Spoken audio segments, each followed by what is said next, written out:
Welcome back to the Food Professor Podcast, Season 7. I'm Michael LeBlanc. And I'm the Food Professor, Sylvain Charlebois. It's our first episode of the season. We are back on the mic together since June, but judging by the downloads on both the podcast platforms and the YouTube, people have been liking our content, all those great interviews we did at SIAL. So fresh content all summer long, very popular, again, judging by all the feedback. But now we're back to regularly scheduled program. You and I back on the mic. I've missed you all summer. This episode is a catch-up episode, so we don't have a guest on this episode because we got a lot there's too much to talk about. Yeah, we got we'd be Joe Rogan, right? We'd be 3-4 hours on the mic. We've already recorded our very first interview, and we got so many great interviews already lined up. We've recorded our first interview, and that is Dave Jones from that tasty empire, Bento Sushi. And how was your summer? Did you have any explosive poo in your household this summer? No, not really. I mean, I actually did. I actually did probably anywhere between 25 to 30 interviews a week, like in the middle of summer. Yeah. Absolutely. It never slows down anymore, right? It doesn't slow down, no. And with the explosive diarrhea thing, I actually did. I actually did 3 or 4 interviews with one with CNN Live and a few with Fox. Just wondering, is this uncommon for the United States? So I actually brought a Canadian view to what was going on in the U.S. because they actually went through a lot of recalls. But I did look at the data, and it's just the scope of many of these recalls was so large that it impacted so many states that they were wondering, my God, the number of recalls is just out of control. Yeah. But they actually weren't. It's just really right now they're dealing with, as soon as you say explosive diarrhea, it catches people's attention. This is the thing with recalls in the summer. You can't cook whatever is recalled most of the time. So you're exposed. You can't You can't get rid of salmonella. Yeah. You can get rid of E. coli, those kinds of bacteria. So that's really why people are concerned. But they don't really listen to news. In fact, some Canadian exporters were impacted by the recall in the U.S. They weren't selling as much because Americans were just walking away from the produce section altogether. Well, in fact, there was a chain of salad restaurants that went under a couple of weeks in. People just ran away. Now, I want to get back to this a little bit later because I have some questions from a Canadian perspective about food safety and how we're thinking about that stuff. I mean, I haven't been eating lettuce. The only lettuce I eat, and this predates explosive poo, is either Canadian or from a greenhouse, right? Yeah. And I've long been worried about salad. I know it's washed and all that stuff, but I find the 3 washes takes any flavor out of it. I'm just munching on paper. Sorry, all you merchants and lettuce sellers. But anyway, I find that, and we've had them on the podcast. I find the folks who are growing this in greenhouses be tremendously flavorful and not, resulting in unfortunate stuff. Now, I know. Now, we're back in the fall. You're not quite there yet, but as far as you are concerned, your boondoggle at McGill is over, and you're back to teaching at Dalhousie, right? I'm back at teaching, actually, food policy and data information and data analytics to graduate students. And I have 2 classes of 10 students each.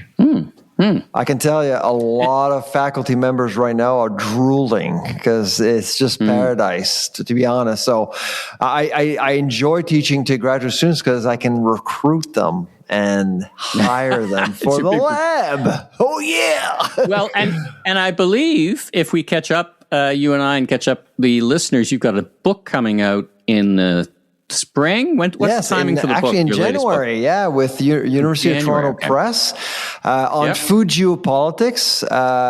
It's going to be called "Feed the Power." Yes, Feed the Power. Okay. You like that title? It wasn't my idea. It was my editor's idea, but it's coming out, I believe, on January 27th, 2027, and it is my 10th baby. All right. So, for this frame of how we're going to kind of handle everything, and I got a bunch of things I want to ask and talk to you about, what in your mind were the top 5 ag issues of the summer? I think I know my number 1 based on current events, but you tell me, number one, what's the top issue? 338, basically Section 338 tariffs implemented by the White House, 50%. It was announced on July 19th. It was very clear to me that ag was targeted, dairy and alcohol and honey as well. And basically 338 is used by the president because he feels that his country is discriminated against. And frankly, he has a point on dairy, to be honest. When you look at, what happened with Class 7, we promised to get rid of it. We didn't. And Class 7 is basically was a class that was created to offer cheap proteins to processors in Canada. We basically just renamed it. The ask from the Americans was to get rid of Class 7 so they can actually have a shot at the market themselves. And because you're basically undercutting any competition with Class 7 with a cheap protein.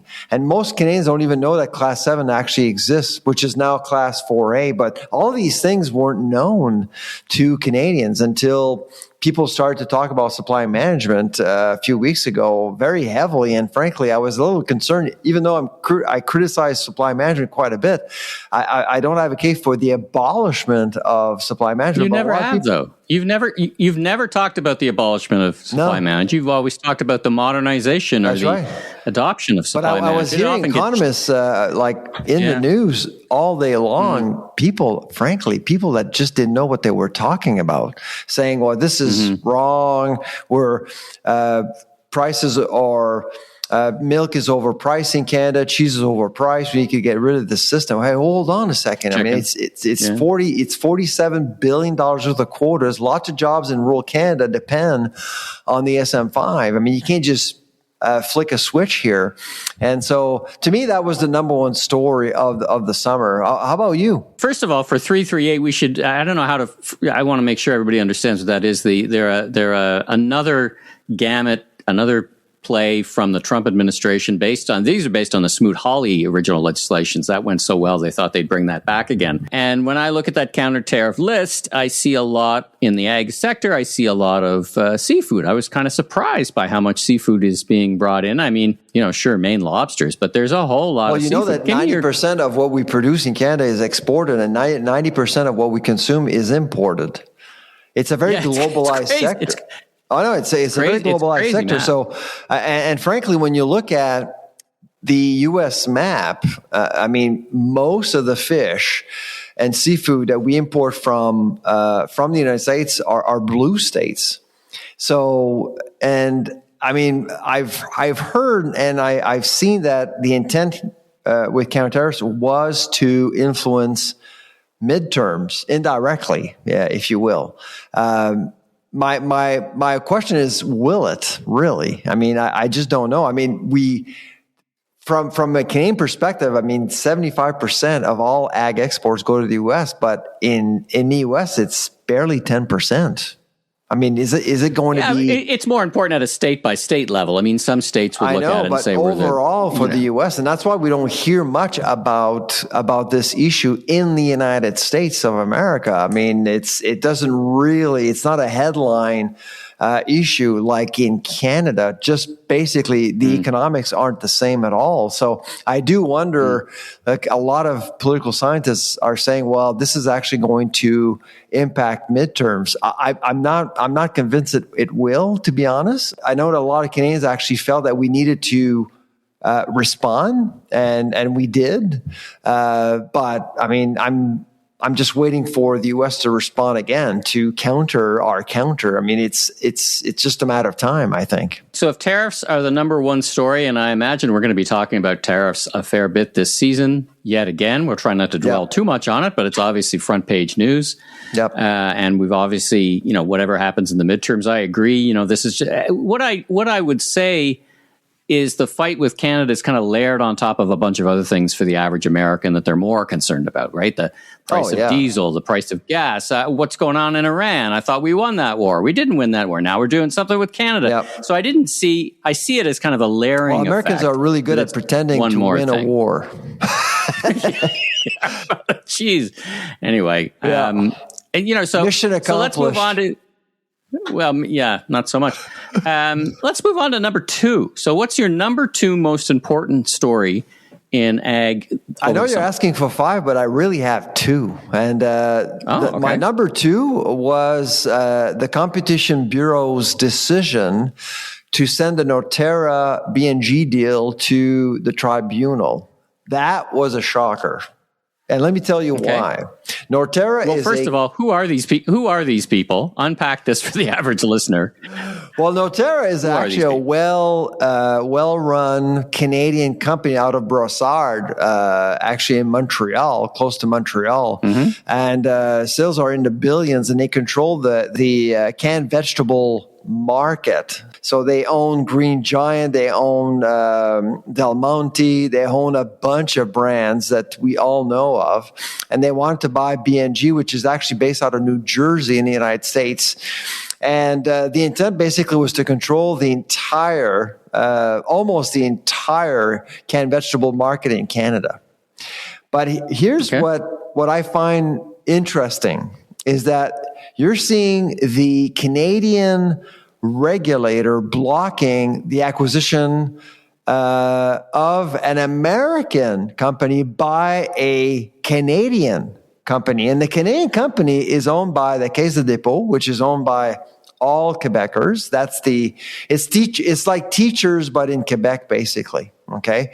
And the FTQ, which is another big investment fund in Quebec, owns Norterra as well. So it's actually a big company, well-known company.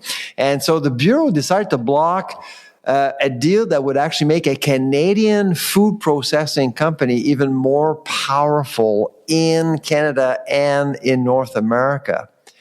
So I thought, wow, this is interesting. I do see the decision as a complete departure from what we've seen in the last, I'd say, 20 years with, Loblaws and Shoppers, Sobeys and Safeway, A&P and Metro. I can go on and on and on. I mean, it's just unbelievable how many deals we've seen. And now I think that the Bureau has actually is paying attention to the politics and how prices could actually impact. Because basically the Bureau would ask players, okay, how will food prices be impacted over time? And they actually took arguments very seriously coming from parties involved in the transaction. But now they're looking at objective sources to make an assessment of how food affordability is impacting in Canada. And I think that's probably why they came to a different conclusion. I want to tie this back into the first story. So in a world where we're now, the government is making fast moves relative to how fast governments move to adjust to whatever the economic future is or the potential threats against it, do you feel or do you see them doing things like moving faster on decisions like this, maybe reversing? Maybe we do need a stronger, more consolidated canning thing. Do you see any impact on decisions like this from the current state of affairs? I would say so. I mean, I do think that perhaps the Bureau is preparing itself for an eventual deal that would involve ACT, for example, Couche-Tard. I mean, I've said Couche-Tard is actually out buying different players, and actually that's probably another story because they actually bought a major player in Poland. In Poland. In Poland, that's right. And so basically almost doubling the number of stores that they have. And so that was another nice surprise. But eventually, Couche-Tard will come back to North America and perhaps Canada. So I do think that the Bureau is starting to tool itself very differently in terms of assessing some of these deals. I want to talk to you about, you put out an interesting op-ed. So I'm not going to get 5 out of you, so I'm going to prompt you with a bunch of others. Sure, yeah. So you put out an interesting op-ed about this idea of importing foreign beef to lower the price of beef. And you had a very interesting argument. And I was reading, I think it was the President Trump tweeted about, I'm going to bring in 300,000 metric tons of foreign beef to basically do the same thing, lower the cost of beef for consumers. Now, it's created quite the firestorm in the U.S. And of course, it's just a tweet. It's not actually happening. There's no evidence that policy is actually going to is in play. So, the farmers are up in arms. They're saying, hey, wait a minute. And these were discussions you and I were having. Like, does it make sense to bring in beef? Why don't we just let the farmers make their money at Farmgate?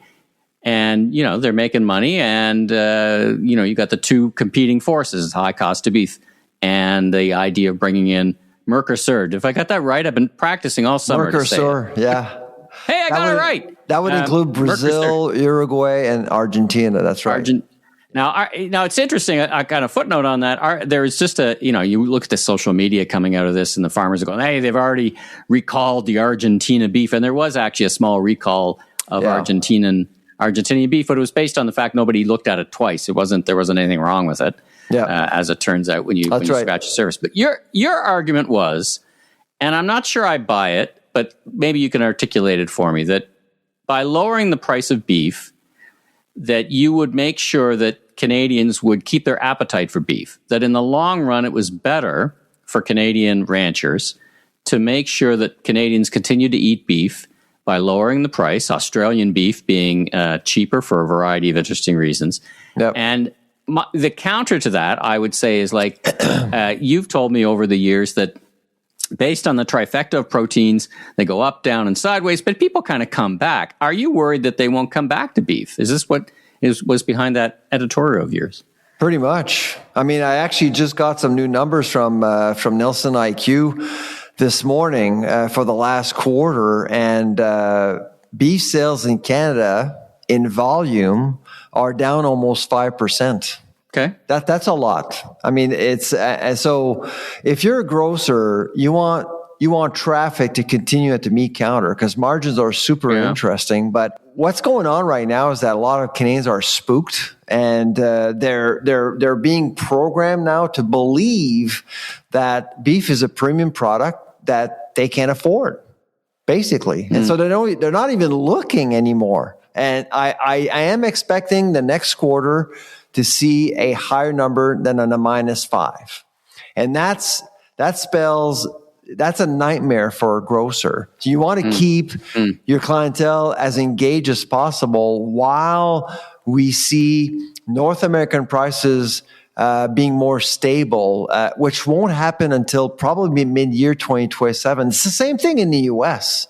And right. It's not isolated to us, right? No, it's not just in Canada. It's in the U.S. And right now, because of pressures around beef, people are pivoting towards chicken and pork, and both of them are also more expensive for different reasons. Yeah. But I mean, or right fish, now, right? What they call the blue protein. I don't know if you've ever called it that. I heard it called the blue protein. Economy, blue protein. The blue economy, right. And now because of counter tariffs, that option is probably going to be more expensive. Sushi is going to get more expensive after September 8th in Canada. So I am concerned, and I actually had a chat with people in the cattle industry in Canada. I said, if I were you, I'd be very concerned about losing Canadians forever. And you don't want that to happen. So I would say that imported beef would play a bridge role between now until when Canadian beef, which I think is a superior product, to be honest. Okay, it's a different product. I mean, products coming from abroad, they're not the same products. So we're comparing apples with oranges. But in the meantime, you want to keep consumers as engaged as possible. Note on this. Did you see that one of the big processors, Tyson, shut an entire plant down because there's no proteins to process? Product. I was shocked by that. There's no product. It was like a week's notice. There's no product. And it's funny because you and I have talked about this over the years that, some people are nailing, well, the processors are too consolidated. But I've also heard from economists who said, listen, the big processors drive a lot of good economics into the price of beef. If you break that into 1,000 little processors, the price of beef is going to go up anyway. So solving that problem doesn't necessarily solve the cost problem. So interesting. In processing, there's some realignment going on for sure because there's just no product. Are you going to operate a plant with people that aren't doing anything? I mean, you have to really shut it down. So, but they're volume business, right? Yeah, exactly. When volume comes up again, and that's why I've seen economists in Canada saying, "Well, people are still buying beef." No, they're not. I mean, I just saw numbers. I mean, we're going to start seeing numbers. And when a category like that bleeds sales, that's really hard to recover. And so that's why you want that hook to remain there. Australian beef, Mercosur beef, doesn't matter. I mean, you need something. Mexican beef, I'd stay away, to be honest. It's just disgusting, to be honest. But I mean, you want quality beef coming in, and more competition actually. Wait a minute, hold on. What's your beef with Mexican beef? I mean, I've seen it on the shelves ungraded, but here in Canada, you've never said it's you older didn't like animals. Mexican beef. I've actually bought Mexican beef, and it's tougher. It doesn't taste as fresh. To be honest. So if you're thinking ragu, sure, no problem. Or a crock pot, maybe, but don't slap it on a barbecue. Your barbecue will hate you. Let's shift gears. I want to talk about El Nino. So the weather. Let's talk about the weather. So they are now predicting, and of course the problem with predictions is, and the weather, but that's they're right, predicting that this especially when El it comes Nino to climate. Will be one of the strongest El Ninos in history. And they're also saying that typically the second year of El Nino is the more impactful one from a weather perspective. So there's a couple articles on this and talking about its impacts a little less here, though lots of impact. You kind of put that together, what's going on in the Strait of Hormuz and the constraints there. But what are your thoughts on El Nino and its impact? Is it going to be factoring into your model for your pricing model for 2027? Talk about it. Absolutely. I mean, in the last, I'd say 15 years, whenever we actually dealt with an El Nino year, food inflation tends to go up a little bit. It is a factor for sure, because it makes things a little bit more extreme, if you will, because you have drier conditions in some areas, and you'll have wetter conditions in other areas, and so which basically makes yields tougher to reach, essentially. So you have a less productive agricultural sector, and so we do believe that there is a parallel between El Nino years and higher food inflation in Canada per se. So we actually will factor that in when it comes to forecasting for 2027 numbers. But we just actually released a new report yesterday about school lunches. And we actually ran some models over 4 months, not a whole year, but over 4 months from now to December. What's interesting is that August and September, we're seeing some negative growth. Like we're seeing prices drop a little bit, especially with produce, for example, and other categories. But starting in October, we're expecting an upswing, and that's probably due to El Nino coming in, a weaker currency as well, we're expecting. And so we actually will finish the year, based on our models, we'll finish the year with a higher food inflation rate. We actually have a new partner. That's something I actually haven't mentioned to you, grocerypulse.ca. They give us 8,000 data points on a regular basis. Wow. So we actually know right now what's going on with food prices, way ahead of Statistics Canada. So it makes our job much easier to forecast. Well, let's hang on that information a little bit. We ended last season 6, talking about chicken, and you were pretty vocal in terms of as a supply managed product. Why isn't it being supply managed better? Because we're paying a lot of money for chicken. What's the current situation? So production is up 5.6%, but it's not enough still. There's still issues. We're still importing more chicken from the United States and Thailand and Vietnam and other places. So there's still some struggles there, and prices have actually gone up, with the exception of chicken breasts, and that was an interesting one. It's something that we didn't expect, but for thighs, whole chicken, And frankly, and this is the one thing that's going on right now. I'm not sure if you knew this, Michael, but remember when you were a kid, you went to a restaurant, you had to pay extra for white meat versus brown meat. Right.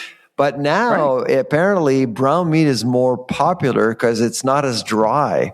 And so there's more demand for brown meat right now. So thighs, legs, things like that. And that's why demand is up. And they're still struggling a little bit, and they don't see. I actually spoke to someone who trades. He's in the meat trading business, and he doesn't expect the situation to get better anytime soon, unfortunately. Let's talk about lettuce. So we were talking, not to joke about people having exploding poo, but it's quite the thing. I want to talk about food safety in lettuce. So let's get back to that a little bit. Is there any way? So as I understand it, there's no way to wash off this, what is it, Cyclospora, right? There's no way to wash Cyclospora. Yeah.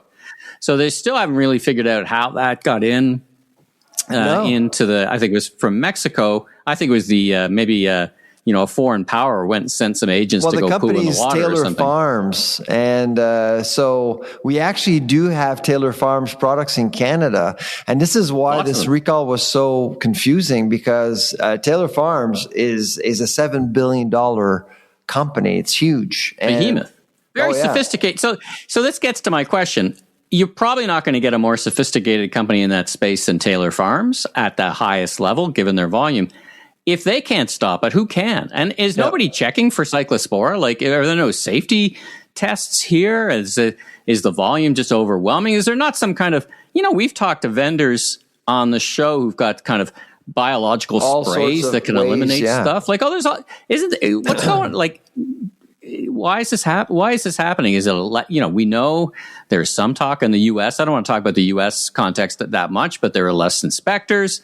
But are we safe? Well, and this is the one thing I actually told CNN and Fox News, to be honest. I'm a little bit concerned about what's going on in the U.S., the oversight. In the United States, okay, they have about 8,000 federal inspectors, okay? We have almost 4,000 in Canada. What I was arguing on Fox is that I think a lot of your inspectors are pretty darn busy. They have a lot to cover. And so, and there were cuts at the beginning. So I do see a system that is strained in the U.S., like a food safety oversight system that is strained in the U.S. compared to Canada, to be honest. Now, maybe you could validate this as well. New York Times podcast talked about how that the companies were not responding very quickly to inquiries from the government. So even those who were asking about, hey, where'd this all come from, wound up in the food service supply chain, weren't getting answers quickly. I expect we're in a better situation here in Canada, but can Cyclospora still slip in somehow? Oh, absolutely. Yes. But we don't have the same conditions. We do have a thing called winter, and winter actually can calm things down a little bit. And so in Mexico... But in imports, right? We do import, but we have a cold chain, and cold chain tends to do things to bacteria. So risks are much, much lower in Canada than in southern U.S. or in Mexico. That's what really helps us. But we're still exposed for sure. Well, I've already articulated my lettuce fixations. So let's talk about the situation in the Middle East. Not at any length, but we're still at a place where there's not great travel through the Strait of Hormuz. There's been bombings and all over the Middle East. So any thinking around that and disruption of the global supply chain? Where are we at today? Is it kind of, remember when Ukraine was invaded, it was what's going to happen, how bad is it going to be? It settled out, it was bad, but it's still in some ways not great around things like fertilizer. But what is your current thinking around the situation in Iran, the Strait of Hormuz, and basically travel of food globally? Well, obviously, the Strait of Hormuz, the situation is still bringing a lot of uncertainty. What really bothers me is that the price of diesel has remained stubbornly high. And that's what you need to actually move food products around. So energy costs have remained quite high to move things around. And that's a bit of a problem for the food industry. And so I'm just looking at the barrel of oil at $82. So it's not $100 and somewhat dollars. So they've actually, I've been surprised by how the White House have actually dealt with the straight situation, even though I don't think they had a proper plan to deal with it once they invaded Iran. I think we're coming out of it okay, but to actually move things around is still costing a lot of money. And so I'm hoping that things will calm down, but it's the Middle East. This is not over. This is absolutely not over. I don't know what your thoughts are, but I don't think it's going to end anytime soon. So companies have actually decided to just play along with it and see what happens. And just, we listen to Secretary Bessent once in a while. And frankly, I mean, every time he talks, I just don't know whether or not it's going to happen. And most of the time it just doesn't. And so they overpromise, underdeliver on many of these deals. And like I said, it's the Middle East. I mean, you're dealing with two... Well, you're dealing with two invaders, Israel and the U.S., and they don't agree with each other, in addition to dealing with Iran, which is a complicated beast in and of itself. Moving on. No way. There's not enough way. What's going on? And I'm going to tie this to our friends at Gailey, and we're thrilled that they opened up a new plant. Yes, 200 breaking. So greenfield plants are so rare in Canada. We have to celebrate this. A $200 million brand new facility. Okay, this is important for people to know. In the last 10 years, in the U.S., they've actually built well over 1,400 greenfield food processing plants. Do you know how many we've actually? 1,400. 1,400. Yeah. Wow. Do you know how many we actually build in Canada? Less than 50. Not including. Does that include the Chinese plant in Kingston or not? You know what? I should check, but it's probably on the list. That's right. Yeah. I mean, foreign or local, it's fine. I mean since 2026, we've seen 11 major food manufacturing announcements being made so far in Canada. 6 of them were made by Canadian companies, 5 of them foreign. In total, $1.3 billion, including the Gailey project. But here's the deal, Michael. Out of that sum, about $800 million comes from foreign companies. So what I've argued is it's great to see Kraft Heinz invest in Canada because they just invested in Montreal. We talked about it before the summer. But it brings vulnerability. If things go wrong, if things go south, companies are outside our borders can make a decision to close different plants. Talk to the Leamington folks about that and they'll know. Well, we are going to celebrate the opening of the Gailey plant in the way that you and I do. We're going to have the CEO of the company as a guest in mid-September. So you and I, it was funny, you and I exchanged emails like within 2 minutes of that announcement. So we got to get this person on the podcast. That's right. So we'll have that as one of our great guests coming up in mid-September. Now, let's see what else is on the radar screen. So, GLP-1s and Halloween. Now, I was a little confused by your note. I know it's early. We're not even done with pumpkin spice, but I don't know. Like Halloween. But wait, are kids on GLP-1s? Like why does Halloween candy consumption have anything to do with GLP-1? I think companies are wired now. Like they're absolutely focused on what's going on with GLP-1. So they're looking at the whole thing, right?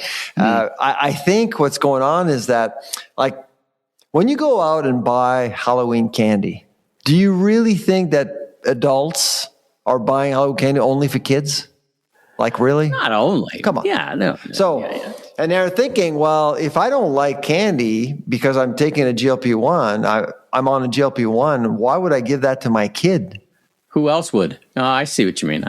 So that echo sort of that they're basically looking at sweets, at fat very differently now because the GLP-1 phenomena is forcing people to change their diets, and they believe that new diet is the way to go. And so why impose another diet on someone you love that is not dictated on yourself due to the fact that you're on this GLP-1 drug?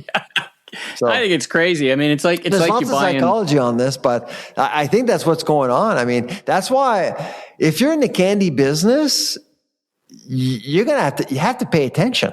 You have to. Yeah. Absolutely. Yeah. There's no question about that. It is that time of the year in these parts. The CNE is open, the big fair, and as part of it, it's Wild and Wacky Foods. So apparently there's a craft dinner smoothie, pickled cheesecake pops. So basically at CNE, you can actually have a craft dinner smoothie, pickled cheesecake pops, and cotton candy hot sauce. Wow. Those are the new things this year. And just by saying in them, it makes me ill. Oh my God. I remember in the years past, they had a deep fried chocolate bar, and I actually tried making a deep fried chocolate bar. Oh, really? I have to say it was pretty revolting, and it just melted all over my deep fryer. So I think in Syracuse they had deep fried butter. Yeah, crazy. I know. Now, I did want on a more serious progress. Note. Can't stop whatever that is. On a more serious note, I did want to dedicate this episode to Senator Todd Lewis, who passed on over the summer. That's right. And as I understand, he was a great advocate for the ag sector. Did you know the senator and any thoughts? Yeah. So, I was saddened by his passing. I actually only interacted with him once. He was a well-respected individual in the upper chamber and was revered by all parties, really. Like, he was not a hardcore conservative. He was really sympathetic, and he did advocate for farmers and ag quite a bit openly, which was great. And as you know, in Ottawa, the agri-food sector doesn't get a whole lot of attention, but he actually paid a lot of attention. So we owe him that for sure. So we've potentially lost an advocate in Ottawa, but hopefully, listen, if we can round up this episode by kind of wondering what's going to happen next, all these things are so fluid, threats here, threats there. I know. Kissing premiers' asses here and there, and seriously, sideways. I'm so embarrassed by what's happening right now. Why would a premier of the most predominant province in Canada say something like this to a president? I mean, I thought Canada was above that. Well, I think he got a little carried away. Even admitted that on CNN the next day. He said I got a little emotional. He didn't just say that. He said a lot of things that were, in my view, absolutely inappropriate. I mean, I think we have to, as Canadians, we need to tone it down a little bit here. I mean, this is not personal. Okay, what did you think of? Are taking it personal, but this is business. Yeah. What did you think of? I thought Carney's speech was it's being lauded as a great, to your point, kind of business. He did use the term war and the speech when he announced the counter tariffs. When he announced the trade negotiations were over, it's been heralded as a pretty important speech, and I thought it was. I'm not comfortable with the word war, to be honest, because I don't see this as a war. I mean, you actually have 21 countries that have actually signed a deal with the U.S. so far. We would have been number 22, and the 21 countries that have actually signed a deal with the U.S., when you look at what was being proposed to us, I mean, it was actually quite similar. I think Canadians just think that we deserve something different because of the unique relationship we have with Canada. But to me, it's always been about one thing. It's a shift in foreign policy coming from the White House. They do not like globalization. They think it's failed policy. I don't agree with that. A lot of Canadians don't agree with that, but that's how it is. And that's how the 21 first countries dealt with it. And I would include Mexico as well. Now, Canada has chosen the political path. Let's be tough and retaliate, just like China. And that's a political decision. And so I don't agree with that approach, but my feeling is that I'm outnumbered right now. I think most Canadians actually want Ottawa to be forceful. By the numbers, yeah. I mean, so it is what it is. Ottawa is listening to its population. I still don't think it's the right strategy, but that's because we're going to be slapped again with more, and it's not over. I mean, the Americans can absolutely outpower us any day, and so we need to be extremely careful. And I actually did write an op-ed this week about potash because I know a lot of people were thinking, "Oh my God, potash! We need to actually tax potash when sold in the United States." Well, listen, the Americans can buy themselves out of the problem any day on anything. And so it can be, so President Trump threatened PI to tax potato spuds.